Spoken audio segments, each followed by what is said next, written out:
Hello, I'm Liam Turner, the digital editor at CIH. As part of our 2024 vice presidential election campaign, I've been catching up with the three candidates to find out a little bit more about their housing history and the housing issues that matter most to them. In this video, I talk with Julie Haydon, the Director of Corporate Services at Wolverhampton Homes, where she also holds the role of Company Secretary. So jumping straight into the first of our five questions then. Yeah.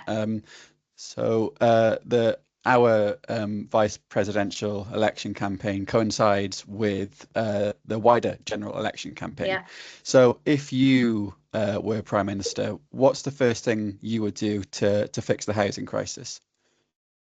It's an interesting question. I think, firstly, there has to be some stability, both in the provision of social housing and also the security around private sector housing. I think the first thing is that housing needs to be on the agenda. It's not on the agenda and it has to be.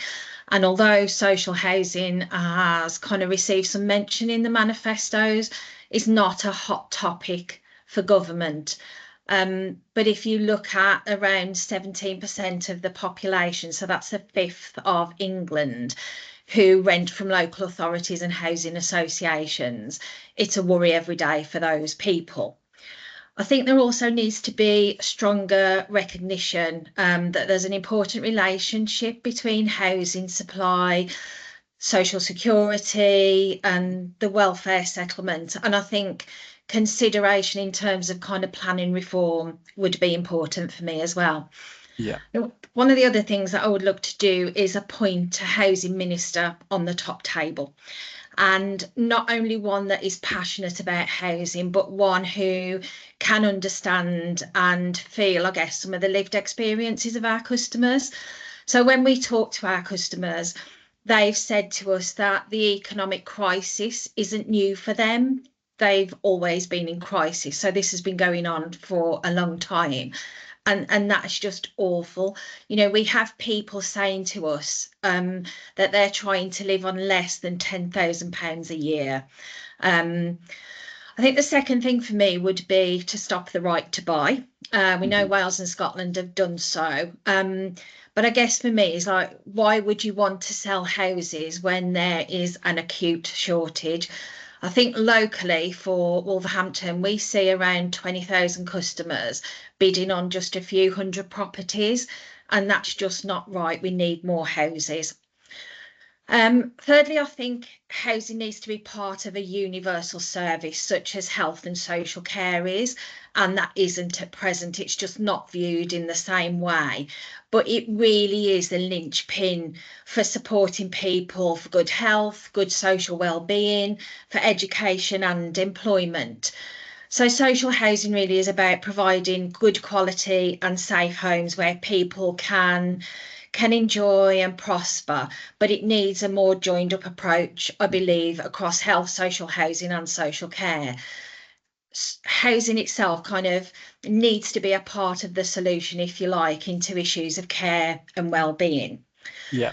I think then importantly for me, one of the final things would be to strengthen how we use the voice of social housing residents, really to think about how we inform investment into a sustainable programme that would build new sociable and affordable housing to meet demands. And I think that itself would support the nation really in providing a secure place for those people now, but also, you know, for generations to come.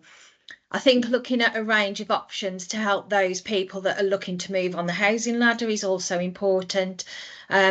And probably the need to think about those right to buy arrangements. So explore a range of options that, you know, would be there for those people who wish to move into purchase property.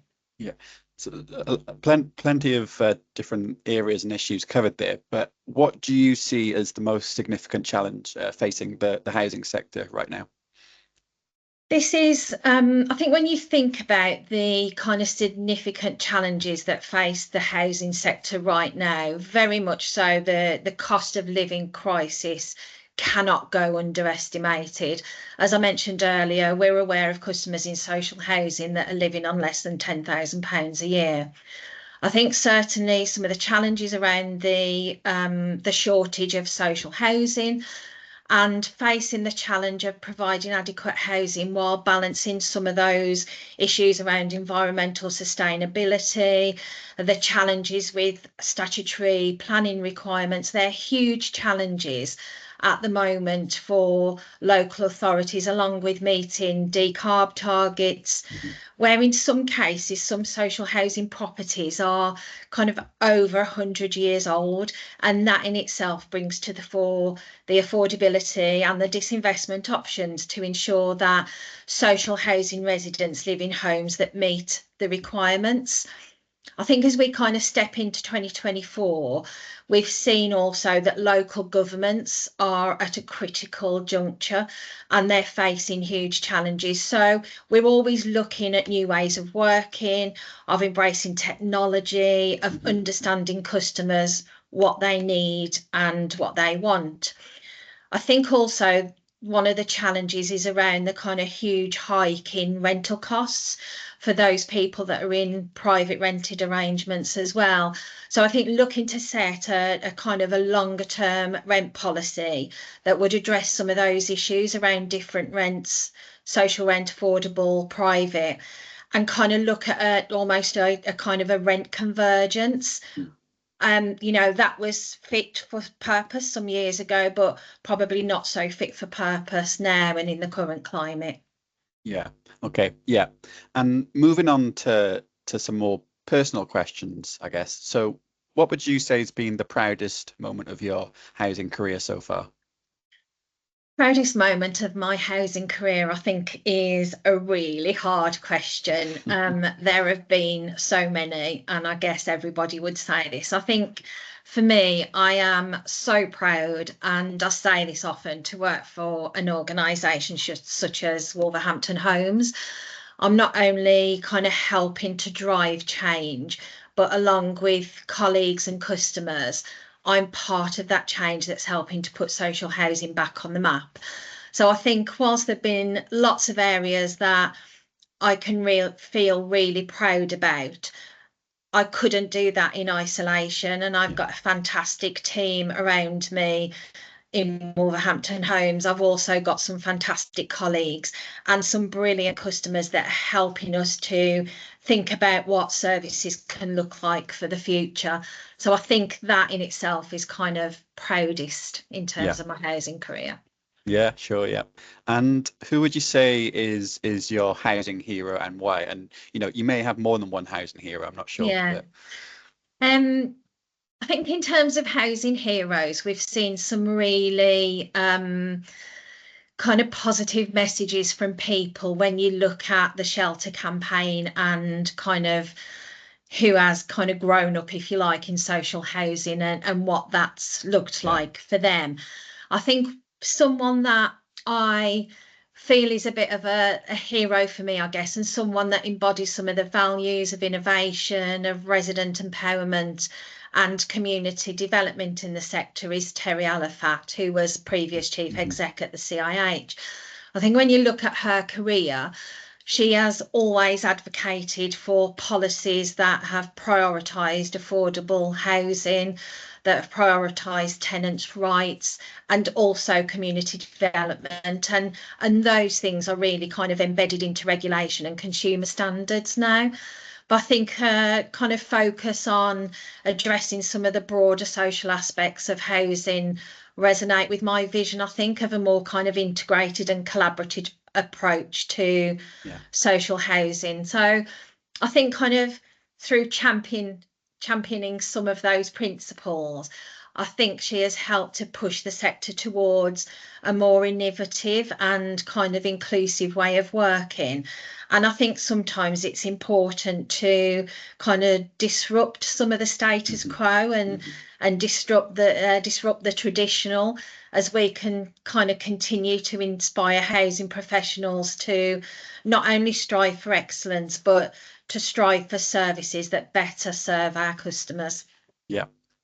And final question. What does housing mean to you?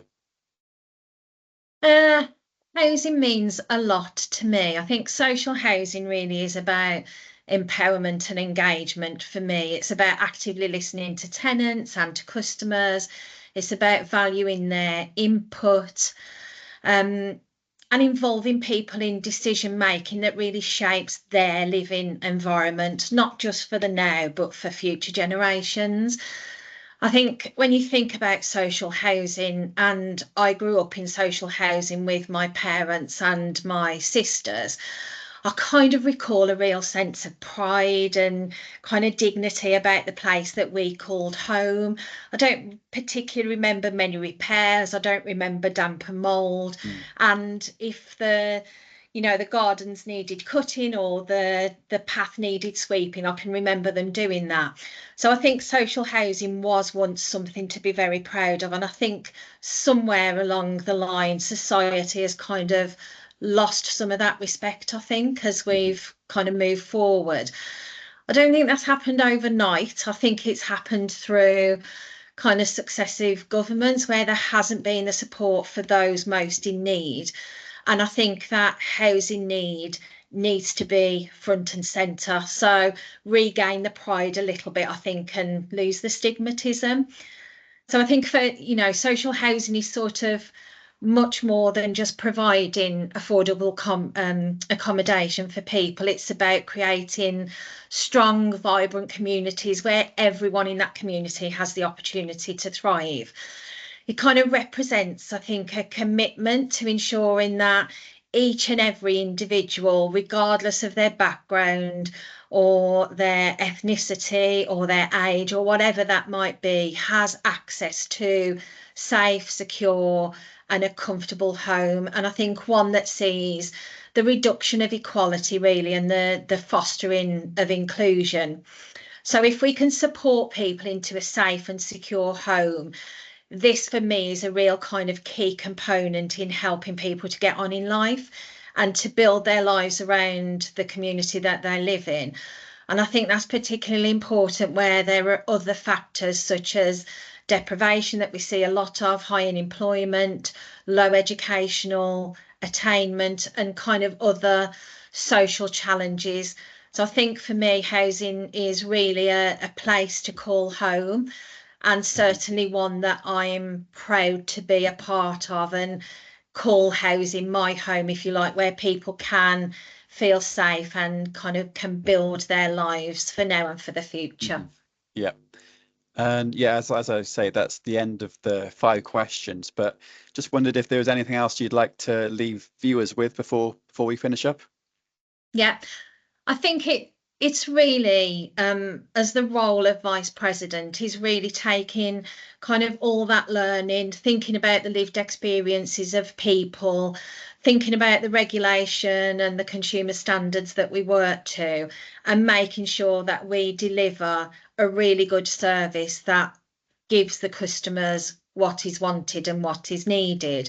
And I think the role of CIH vice president is really about kind of consolidating all of that and looking where, as vice president, I can drive some of that through the CIH and through the membership.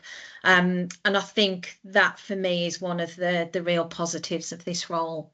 Yeah. Okay. Yeah. Yeah. Thank you, Julie Haydon, for chatting with me today. And yeah, good luck with the rest of your campaign. It's a pleasure. Thank you Yeah. very much, Thank Liam. you. Okay. Thanks.